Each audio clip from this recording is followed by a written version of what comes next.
ہارون رشید کے پاس ایک دفعہ ایک شخص آ گیا، اس نے کہا میں فن کا مظاہرہ کروں گا تو آپ سے انعام پاؤں گا۔ کہا ٹھیک ہے۔ اب بہت سارے لوگ دربار میں بیٹھے تھے، سوئیاں تھی اس کے پاس، سوئی کپڑے سینے والی۔ اس نے سوئی کچی دیوار پہ پھینکی، 12 سوئیاں تھیں، وہ سوئی دیوار میں لگی۔ جب دوسری پھینکی تو پہلی سوئی جو پیچھے سوراخ نہیں ہوتا دھاگا ڈالنے والا، وہ جا کے دوسری سوئی اس سوراخ میں پیوست ہوئی۔ حیران ہو گئے لوگ کہ اتنا سونا نشانہ۔ پھر اس نے تیسری پھینکی تو وہ دوسری کے نکے میں سوراخ میں جا کے لگی۔ 12 سوئیاں پھینکی۔ اس ترتیب سے وہ زنجیر بنی کہ لوگ اش اش کر اٹھے۔ کمال نشانہ ہے بھائی تیرا، حد ہو گئی۔ اب کسی نے 5 روپے دیے، کسی نے 10 دیے، کسی نے کتنے دیے۔ یہی ہوتا ہے نا جب کوئی کرتب دکھاتا ہے تو لوگ اسے، اب اس کا خیال تھا کہ ہارون رشید مجھے ذرا تگڑا انعام دے گا، زیادہ ملیں گے۔ جب لوگ خاموش ہو گئے تو ہارون رشید کہنے لگے اس مداری گر کو پکڑو، باہر لے جا کے ستون کے ساتھ باندھ کے 80 کوڑے مارو۔ وہ پریشان ہو گیا اور سہمے اور ڈرے ہوئے لہجے میں کہنے لگا بادشاہ میرا انعام بنتا تھا تو کوڑے مار رہا ہے۔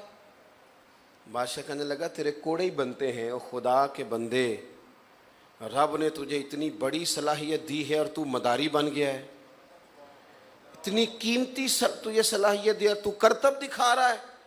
میں تجھے فوج میں بھرتی کروں، سپہ سالار بن، یہ جو تیرا نشانہ ہے یہ رب رسول کے دشمنوں پہ لگا، تاکہ تو کوئی اتنی بڑی صلاحیت اور تو کیا کر رہا ہے، فن کا مظاہرہ، کیا اس سے 200 400 500 روپیہ جمع کر رہا ہے؟ تو اپنا کمال دیکھیں نا، میں کئی دفعہ کہتا ہوں کہ بندہ چلا تھا ولی اللہ سمجھ کے، اللہ کا ولی سمجھ کے، اس نے سفر کیا، وہ درویش سمجھ کے آیا، اس نے کتنا بڑا مقام دیا کہ میں ولی کے پاس جا رہا ہوں۔ اور جب پیر صاحب کے پاس آیا تو پیر صاحب کی نظر اس کے شاپر پہ آ کے لے کے کیا آیا ہے، او خدا کے بندے تجھے وہ کیا سمجھ رہا ہے، تو کیا بن گیا؟ کسی نے کسی کو دعوت دی کہ ہم تم سے اللہ رسول کی بات سنیں گے، دین کی، اس نے کتنا بڑا مقام دیا اور یہ کہتا ہے میں نے 30,000 لینا ہے۔ وہ تجھے کہاں بٹھا رہے ہیں، حضور کے ممبر اور مصلی پر، اور تیرا لالچ کتنا کو ہے، اتنا ہی بڑی تجھے نشست ملی اور تو کہاں آ کے گر گیا۔ اپنی زندگی میں اپنی صلاحیت سے غلط فائدہ نہ اٹھائیں، چیزوں کو مثبت لے کے چلے زندگی میں، اور ہر بندہ کچھ نہ کچھ کر سکتا ہے، ہر بندہ۔ یہ نام لیڈروں کے آتے ہیں لیکن خون زیادہ کارکنوں کے بہتے ہیں۔ ہمیشہ کارکن ہی کسی جماعت کو مضبوط کرتا ہے۔ تو ہر شخص کے اندر کوئی نہ کوئی صلاحیت ہوتی ہے۔ ایک بوڑھی اماں صرف حضور کی مسجد پاک میں جھاڑو دیتی تھی، چلو کچھ کرتی تو تھی نا، کوئی کام تو کرتی تھی نا، نیری کہانیاں تو نہیں نا ہماری طرح، جھاڑو دیتی تھی۔